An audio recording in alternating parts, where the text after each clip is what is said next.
Hi kids, welcome back. This lighting situation is still not working out to my liking. If I open up the window right in front of me, I get completely bleached. Whoa! For now, we'll deal with it. Yeah, so let's talk Dalek surgery. If you watched my last video, I was talking about this one, which I was wondering what to do with.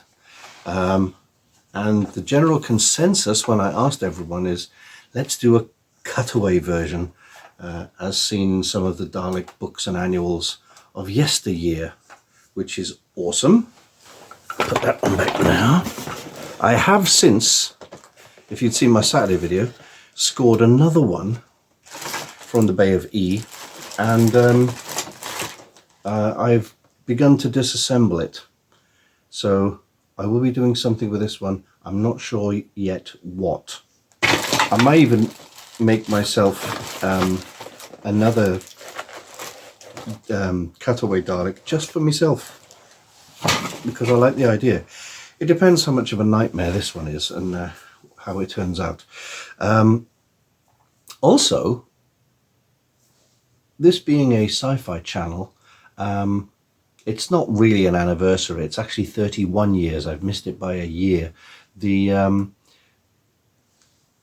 fake CGI TV host personality Max Headroom, portrayed by actor Matt Frewer, who we last saw in Watchmen, debuted 31 years ago in 1985. 85 was a great year, if I remember rightly. It was the middle of the 80s, and there were so many good things about it. It's one of my favorite years. I don't know why. I do know why. I could talk about it for a long time, but let's not. Max Headroom started life out as a sort of 20-minute TV movie called Max Headroom 20 Minutes into the Future. And it was like a kind of cyberpunk satire on media and things like that. But when it aired on Channel 4 in 1985, not a lot of people caught that film. And so 2 days later, when Channel 4 started running a chat show called Max Headroom, hosted by Max Headroom, most people thought that Max Headroom was a genuine CGI character, because that was the plan, to make him kind of look like that. And because not many people saw the movie that came before, they didn't say anything. They just tried to keep pushing it as if it was a CGI character. Now, this was very early CGI back in the day. In fact, the only CGI was the background that was behind Max Headroom, you know, the sort of vector lines. But he was a really fun, sort of witty, sarcastic and surreal host, and he was all over the place. He ended up doing adverts for Coca-Cola. There was that very weird incident where somebody dressed up as Max Headroom and took over their local TV stations with an illegal broadcast, and they've never been found out to this day. Yeah, Max Headroom I thought was great fun. He was last seen properly played by Matt Frewer in 2015 in the film Pixels, if you remember the film Pixels. So it was cool to see him there. And nowadays, ironically, you know, you can do a CGI presenter, you know, you can use CG, AI, whatever you want to call it, and but there seems to be no call for it. I have heard, you know, there has been sort of rumors and people saying that in Japan there are CGI newsreaders and stuff like that. I don't know. I guess that's a thing. But it's weird that back in the 80s everyone thought this would be the future. TV presenters made entirely in CGI, and it just hasn't come to pass. Is this thing on? This is nice. Where am I? Well. Hey. Well, never mind that guy. Hi kids. Hi. Kids. I'm not Max Headroom. In fact, my name is Noel Legroom. See what I did there? You probably didn't. You have no idea what I'm talking about. And what's with this Terry on Tuesday guy? What do you call a Englishman who's been living in Wales for far too long? Lost! I'd kill me. Anyway, I would just like to say that I am not some guy in his basement with a rubber mask getting slapped on the bottom by some S&M person. But I'm up for the job. So that's it for me. I'd better get back before I get hacked. No one likes a hacker. And remember, kids, Don't do AI. It's bad. it's bad stuff. Oh, goodness me. So remember the name. No legroom. That's because I have no legroom. It's a joke. Do I have to explain my jokes to you? Well, never mind. Back to the day job. What is my day job? I don't even have a day job. Yes, I work in a pocket calculator. Don't get me started about Elon Musk. And as I always say, take care now. AI then. Ooh, that's weird. Anyway, with that said, let's go do some Dalek surgery. So, first thing you may notice is this is the skirt, the fender section from the new one. Look at the difference. That one's made of black plastic, this one's made of green. How bizarre. Anyway, let's take it apart a little gentler than that.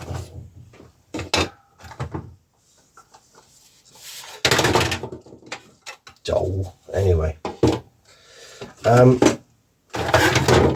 There's a difference. It's definitely green plastic.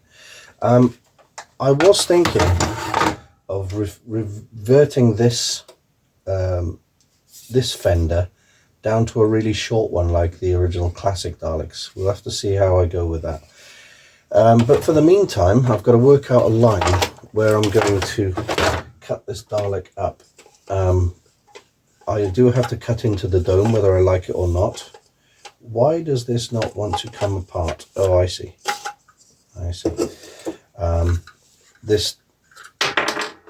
I keep doing that.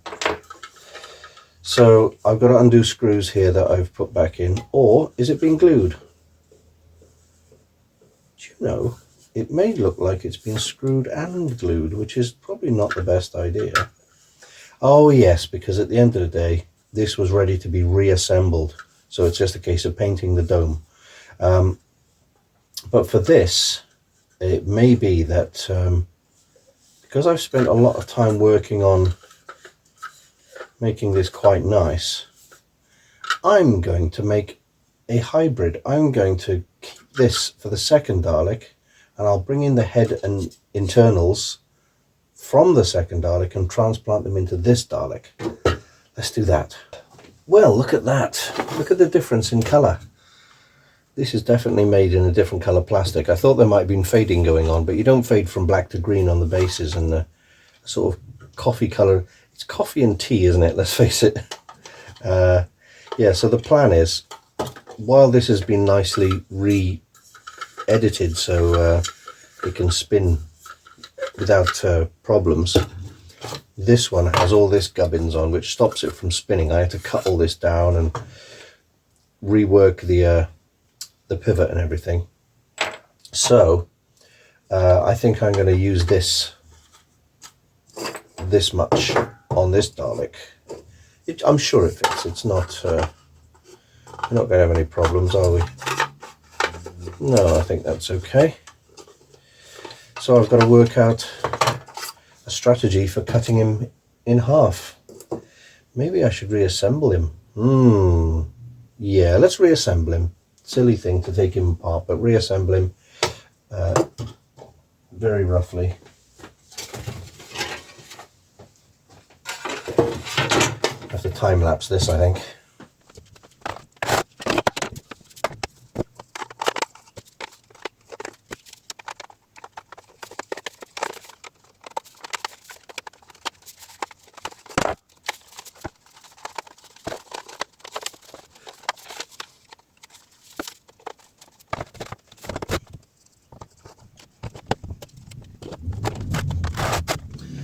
Okay, that was fiddly. Anyway, so this will be the head that chops away. Now we need to draw a line on him. Where's my Sharpie? Couldn't find Sharpie. Marker will do. So I don't want to cut a dead straight line. I'd want to cut an interestingly shaped line. So let's work from the bottom.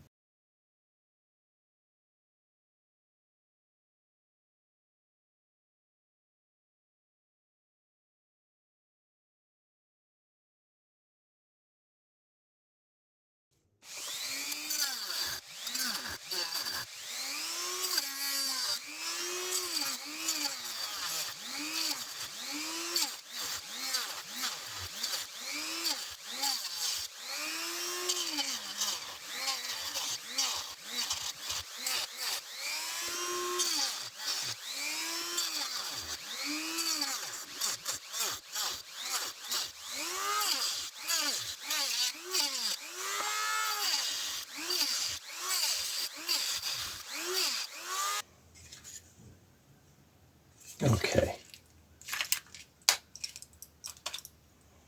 That was extremely noisy and very frustrating. I hate working at high speed, but we're getting there. Lots of melty plastic to get rid of. I don't know what I'm going to do with the spare bits. I might be able to cobble an entire Dalek out of it one day. Maybe I use the second Dalek and cut the other side off. Okay, so that's not bad. I'll clean all that up with a scalpel and maybe a little bit of sanding. May cut off some of these bits to make some room for internals. Now I've got to remember which is the front. Obviously it's the biggest part, so I'll just in case. See, I can't remember. There to there. So the front would be a little F on there. This is a thick, chunky piece of plastic. Either it will take a long time for the cutter, which is not great, or I should saw it. Okay, the combination of Dremel and we have that. Again, it'll take a lot of cleaning up with a, well, it doesn't take too long to clean up by the looks of it. Spares. So we've got this kind of thing. I'm still wondering if I should paint all the cut edges red, which is a nice touch, or do I want to see little holes and wires and things, you know, sticking through? I don't know.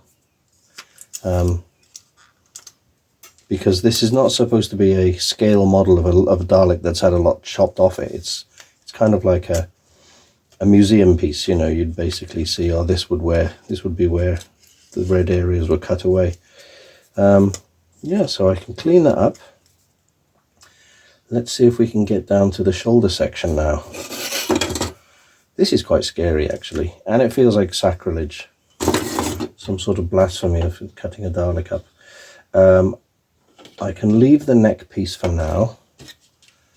This is going to be easier because it doesn't have all this gubbins on the front, but I think I'm going to do that with the Dremel. Get out. Okay, some chunky bits there, but overall not too painful. Let me go back on there, like that. Now for the, now what do I do about the, that? I think I need to take this off. Let's take this off first.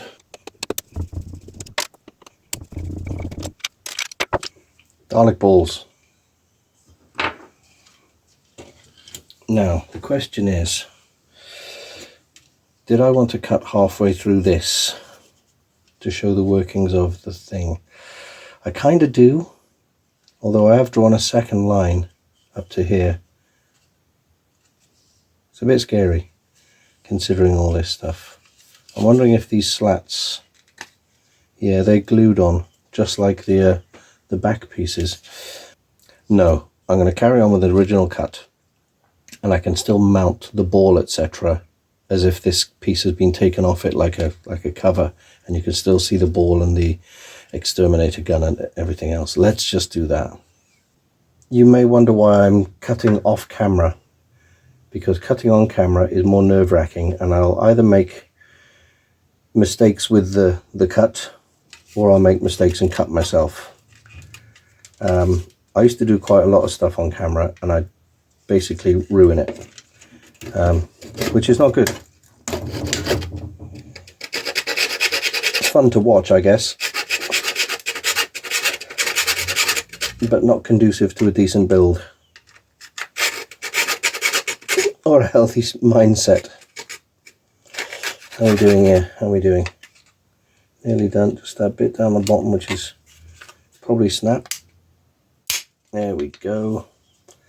That's the piece off the front. Here's our cross section. Okay, so that's, hang on, just have a look on there. It goes on there. Hang on, that's not right.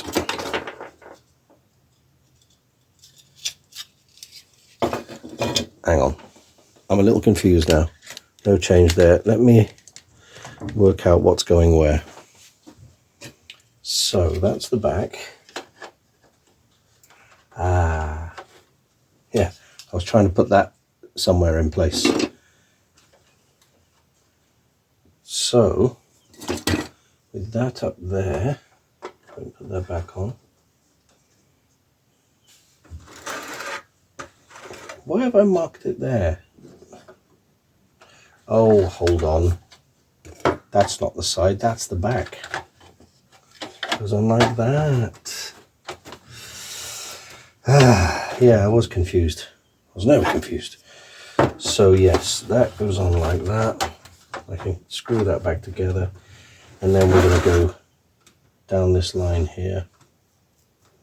Okay, time to take off the skirt.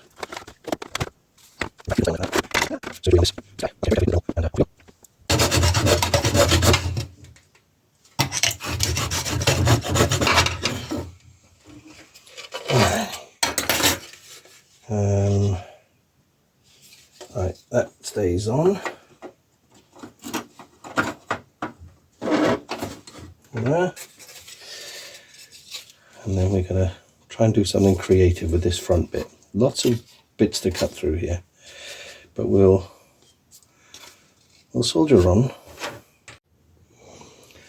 So instead of cutting down this tiny little thin bit, I just thought I'd take the corner off. That's such a tiny piece to be keeping on this side, but that's where it's going to go. And this piece, to get the melted bits off, just up there and up there, and then across here. So I'll cut this with a hacksaw, and then we'll put it in place. So there's our cutaway piece. So we've got that just hanging on there. It's got to be glued. That tiny little piece there, and there's the piece that comes off. It may be that I should keep these pieces and tidy them up so that it can be sort of placed on to cover all the internals, which might be nice. That would go, whoops, put that back on.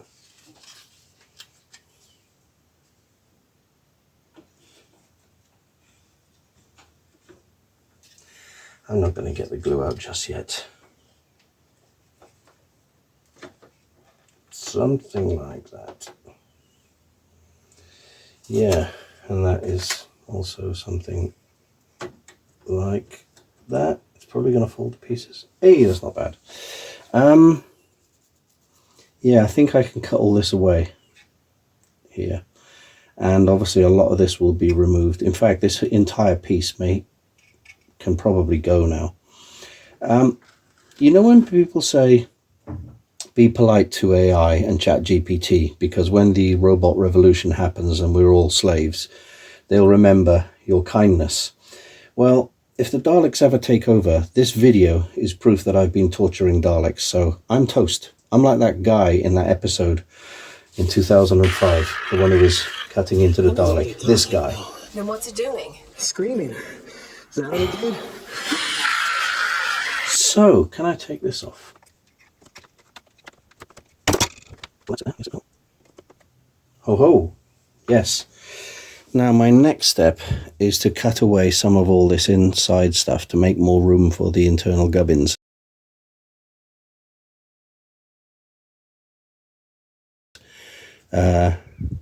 Not bad, not bad.